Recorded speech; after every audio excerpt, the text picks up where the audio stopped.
देखें, पाकिस्तान का जो वेस्टर्न बॉर्डर है ये तकरीबन 3,500 किलोमीटर से ऊपर है। आई थिंक 3,560 किलोमीटर का ये बॉर्डर है। इसमें जो अफ़गानिस्तान का हिस्सा है वो 2600 आई थिंक कुछ किलोमीटर है, और जो ईरान के साथ हमारा है वो आई थिंक 950 किलोमीटर के करीब है। तो ये जो बॉर्डर है ये बड़ा एक टफ टेरेन है, जिसे हम कहते हैं ना, इट्स ए वेरी दुश्वार और तवील भी है और दुश्वार भी। उस पर जब फेंस लगाई तो उस फेंस के लगाने से जो गैर कानूनी आमदोरफ्त है, नकलो हरकत है, यकीनन उसमें कमी भी आई, वो चैनलाइज भी हुई और उसके फ़ायदे हुए। लेकिन ये कहना कि अब ये फेंस चूँकि लग गई है और इस पर एक सिक्योरिटी लग गई है तो अब तो एक परिंदा भी दम नहीं इधर से मारेगा, that is not the correct understanding of the ground situation. और उसके कुछ फैक्टर्स हैं। पहली बात तो ये है कि दुनिया में कोई भी बॉर्डर वाटर टाइट कंट्रोल नहीं होता। आप मिसाल ले लें अमेरिका के और मेक्सिको के बॉर्डर की। अमेरिका के पास बहुत रिसोर्सेज हैं, चाहे वो इकनॉमिक हों, टेक्नोलॉजी के हों, सिक्योरिटी के हों, मिलिट्री के हों, लेकिन फिर भी जो अमेरिका का मेक्सिको के साथ बॉर्डर है उस पर गैर कानूनी नकलो हरकत और स्मगलिंग एक मुद्दा है या नहीं है।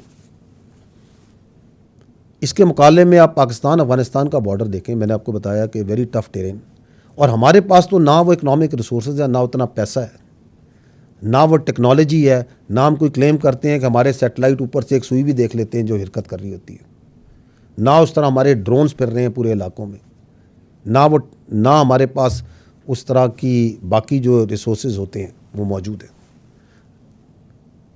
तो ये कहना कि हाँ जी चूँकि फेंस लग गई है अब कोई चीज़ इधर से पार जा रही है तो सरपरस्ती ये फ़ौज कर रही है, एफसी कर रही है, तो अमेरिका में क्यों नहीं उनकी आवाम कहती? इतने रिसोर्सेज हैं, सब कुछ है, तो ये नकलो हरकत हो रही है, वहाँ तो कोई नहीं ये बात कहता, क्योंकि वहाँ कोई झूठा प्रोपेगेंडा, इस तरह का फेक न्यूज़ प्रोपेगेंडा जो एक सिस्टमेटिक तरीके से किया जा रहा है वो उसकी ना इजाज़त देते ना वहाँ कोई करता है। दूसरा पॉइंट ये है कि ये जो बॉर्डर्स होते हैं दो मुल्कों में ये म्यूचुअली गार्डेड होते हैं। एक तरफा कोई मुल्क जो सा ना एक बॉर्डर को गार्ड नहीं करता, दोनों मुल्क मिल के ये इंश्योर करते हैं कि इधर से उधर स्मगलिंग नहीं होगी, गैर कानूनी नकलो हरकत नहीं होगी, मूवमेंट वीज़े पे होगी, और हर चीज़ जो सी एक तरतीब कवानीन और कायदे के मुताबिक होगी। आप मुझे बता दें कि पाकिस्तान अफगानिस्तान के बॉर्डर में क्या ये दूसरी जो साइड है उसके पास ये विल आपको नज़र आती है?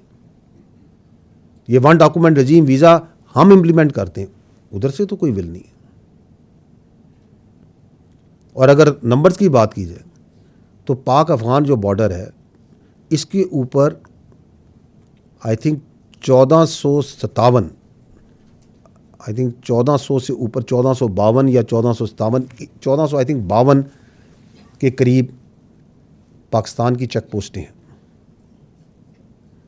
जबकि अफ़गानिस्तान की जो चेक पोस्टें हैं वो कोई 200 के करीब, 200 से थोड़ी ज़्यादा है। अगर नॉर्मल देखा जाए तो I think it's the ratio is एक पाकिस्तानी चेक पोस्ट पे maybe I think numbers में थोड़ा सा ऊपर नीचे में होगी 5 to 1। एक पाकिस्तान की 5 से ज़्यादा चेक पोस्टों पे अफगानिस्तान में एक चेक पोस्ट लगाई हुई। सो उससे वो भी नज़र आ जाता है कि how much they are interested कि उस बॉर्डर को वो मैनेज करें, कंट्रोल करें। रिसोर्सेज की कमी भी हो सकती है, लेकिन interestingly it is not only less number of post और द बॉर्डर गार्ड। हमने ये भी देखा है कि जब गैर कानूनी नकलो हरकत होती है, स्मगलिंग होती है या और लोग पार कराए जा रहे होते हैं तो उस तरफ से फायर करके और तरीक़ों से उसको फैसिलिटेट किया जाता है। ये कौन से और दो मुल्कों के बॉर्डर में होता है कि जहाँ पे जो बॉर्डर में जो मूवमेंट्स हैं उसको आप फैसिलिटेट कर रहे हैं एक मुल्क के, जी चलें जी आप इसको पार करें। अगला पॉइंट जो तीसरा पॉइंट है वो समझने की ज़रूरत है कि ये जो बॉर्डर क्रॉसिंग पॉइंट्स हैं आपके, जहाँ से ये ज़्यादातर आमदरफ्त होती है, वहाँ पे खाली एफसी की तैनात नहीं है, वहाँ मल्टीपल एजेंसीज तैनात हैं। कस्टम्स है, FIA है, लेवीज़ है, FC है, जिनका ज़्यादा काम हिफाजत के लिए होता है, and there are multiple other agencies.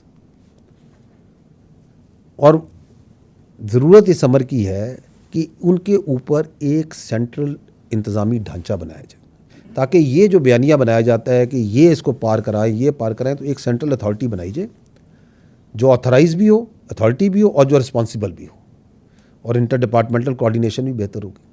और चूंकि यहाँ पे बहुत अफ़गानी भी हैं और नकलो हरकत भी बहुत ज़्यादा है, अफ़गानिस्तान एक लैंडलॉर्ड कंट्री भी है, उसका भी स्ट्रेस है इन बॉर्डर क्रॉसिंग्स पे, तो देयर इज़ ए नीड कि यहाँ पे जो रिसोर्सेज हैं बढ़ाए जाएँ, ताकि जिस स्पीड के साथ वहाँ पे मूवमेंट होनी है उसका जो टेक्निकल स्कैनिंग का इक्विपमेंट है बढ़ाया जाए। और इस सिलसिले में जो आपकी हुकूमत है वो इस पर बड़ी सीरियसली इस पर काम कर रही है, ताकि जो सा सिस्टम को ज़्यादा इफेक्टिव और ज़्यादा एक सेंट्रल अथॉरिटी के नीचे लाया जाए।